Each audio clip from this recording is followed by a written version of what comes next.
Deuteronomio 31, talatang 8. Pangungunahan ka ng Panginoon at sasamahan ka niya.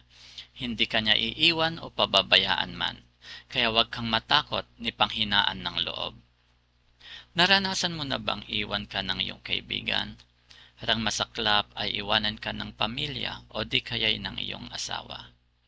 Maaring ang dahilan ng inyong paghihiwalay ay dahil sa hindi pagkakaunawaan sa isang bagay.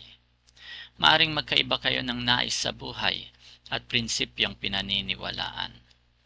Mahalaga sa isang relasyon ang nagkakaunawaan sa mga bagay na ayaw at gusto ng isa't isa at nakikilala ang katangian ng bawat isa upang maiwasan ang paghihiwalayan. Makabubuti rin ang pagbibigayan o pagpaparaya sa mga bagay mahirap mapagkasunduan. Ang Panginoon ay laging nandyan, na handa kang samahan sa anumang iyong pinagdadaanan sa buhay at gabayan sa lahat ng iyong mga lakad, plano at binabalak. Sinabi ng Diyos na huwag kang matakot at panghinaan ng loob.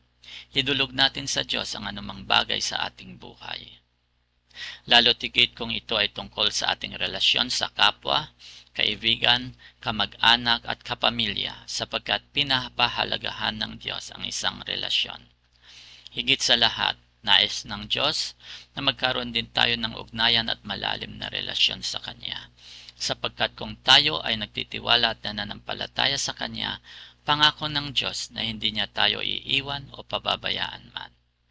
Huwag kang panghinaan ng loob. Ngayon na ang tamang panahon upang pagkukulan ng sapat na panahon ang Diyos na tapat sa Kanyang mga pangako at tapat na nagmamahal sa iyo. Manalangin tayo.